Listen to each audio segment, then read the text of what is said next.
यशोदा ने कही आज का बात है, कौन चिल्ला रहा है? बाहर निकल के आओ। बाहर निकल के गई, बड़ो लम्बट घूंघट मारे हती और जो बिना के पति हते बिना की बड़ी बड़ी मूछे, खूब बड़ी बड़ी मूछे। उन्होंने कहा रोजाना कहती थी मेरे लाला काऊ को माखन न खाते हुए, आज देखो आज हमने इनको रंगे हाथों पकड़ा है, देखो हाथों पकड़ के लाए हैं। यशोदा ने कही किन की बात करती है? अरे लाला लाला, किसका लाला पकड़ा तूने? अब उन्हें तुम्हें दिखाई दे तो सवेर तुम कन्हैया पकड़े ठाड़े हैं।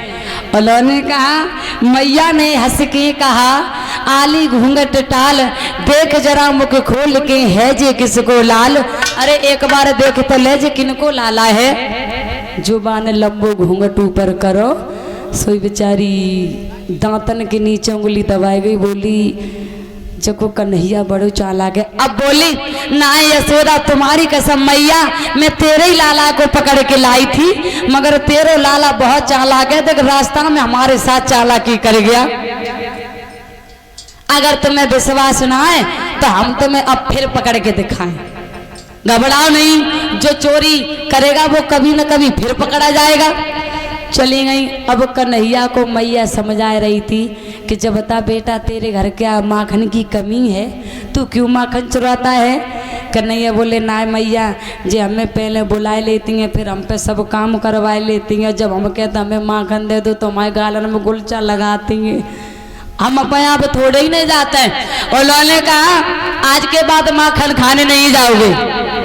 अब कन्हैया को चैन कैसे पड़े कि चोरी ना हो रही, चैन ना पड़े रहा उन्हें। तो बोले चोरी कहाँ करें, सो पाए घर में ही तैयार हो गए। गोद में मैया की में कन्हैया बैठे और बोले मैया ये बताओ तुम्हें पूत प्यारा है या दूध प्यारा है?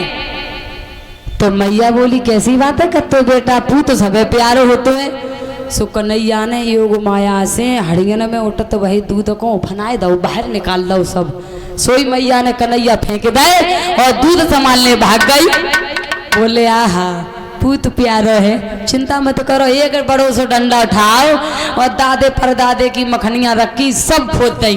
पूरे आंगन में दही मक्खन दिखाई देने लगा। मैया को गुस्सा आई, जो लकड़ियां लेके भागी।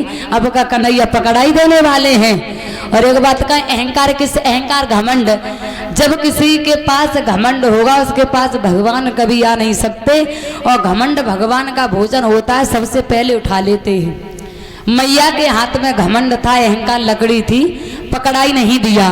जब पकड़ाई नहीं दिया, अंत में पकड़ाई दी तो सारे मोहल्लों की रस्सियों को इकट्ठा कर लिया। कैसे मैया कन्हैया को बांध रही है।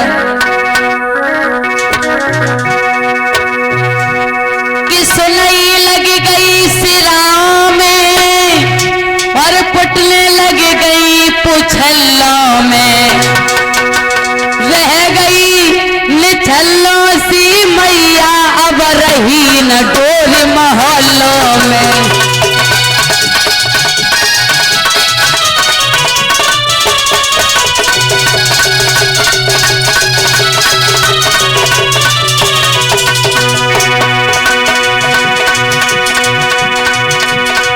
बोरसी घटती जाती है, बोरसी घटती जाती है और श्याम मुटाते जाते हैं।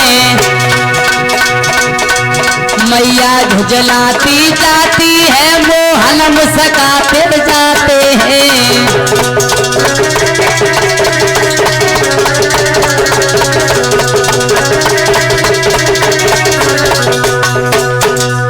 भगवान कन्हैया ने योग माया से शरीर को फुला लिया, बड़े खुश है। और यशोदा बेर बेर झझला के गांठ लगाए देती है, लेकिन बाद वाली गांठ आ ही नहीं रही है, बड़ी परेशान।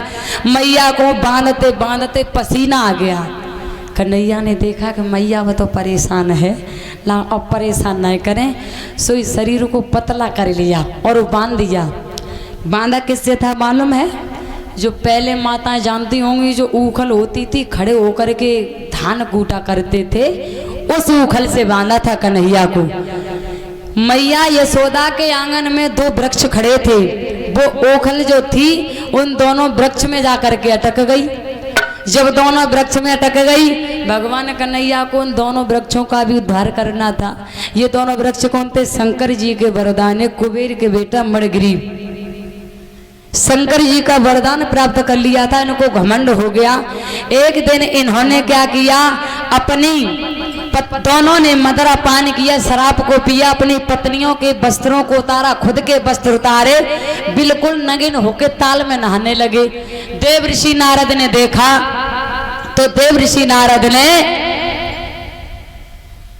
इन पत्नियों ने निकल करके वस्त्रों को धारण कर लिया, मगर सामने से आ जा, सामने से, मगर